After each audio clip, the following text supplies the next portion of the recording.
Days after Otto Warmbier's funeral, there are new details on the American's fateful trip to North Korea.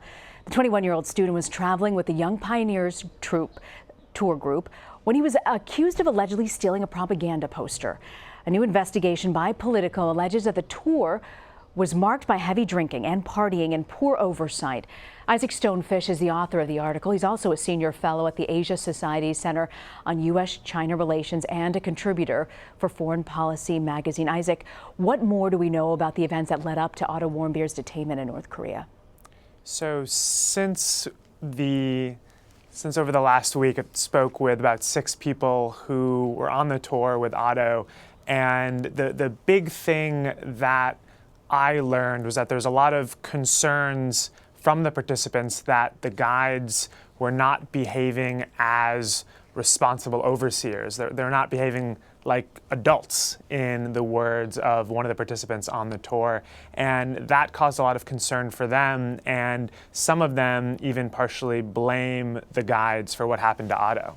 What struck me about the article that you write that on the same night that Warmbier was accused of allegedly trying to steal a propaganda poster from the hotel, there was another person on the tour who actually went missing for several hours. What can you tell us about that? So it could just be a very bizarre coincidence, and North Korea is the world's most opaque nation, so it's hard to draw conclusions. That said, it was very strange that a British member of the tour, who was Otto's roommate as the participants bunked together, he, on New Year's Eve, which they celebrated in a main public square in the center of the city, he drunkenly wandered off.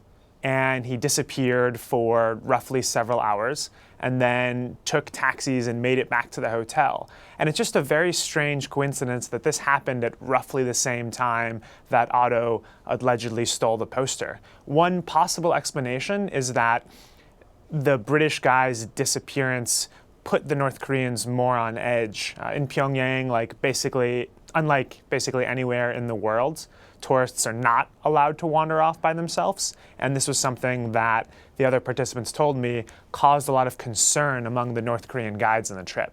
You know, so often when we talk about foreign policy, we think, oh, those crazy North Koreans, they're just nuts. And I'm fascinated by the lead up to the events in your reporting about what happened. I mean, heavy drinking, heavy partying, this just sounds like a recipe for disaster in North Korea.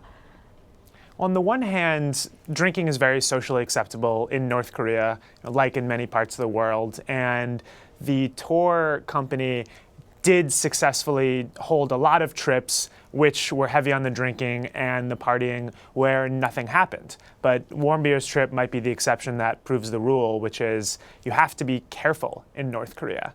I still strongly recommend that people continue to visit. I think it's very important for Americans to know about North Korea, to meet actual North Koreans. I think that humanizing is crucial as America's relationship with North Korea grows more complicated. That said, people visiting North Korea have to be very, very careful and just realize it's a very different country with very different sets of rules and norms. We know North Korea says that Otto Warmbier's death is a mystery. Do you think we'll ever know what really happened to him while he was in captivity?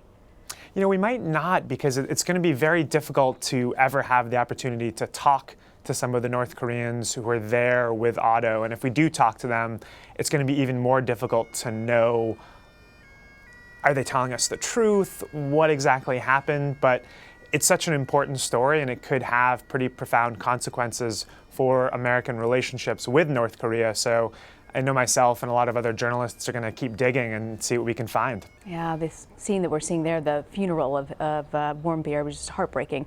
Isaac, we appreciate you coming on to explain this. Issac Stone Fish, thank you for joining us. Thanks for having me.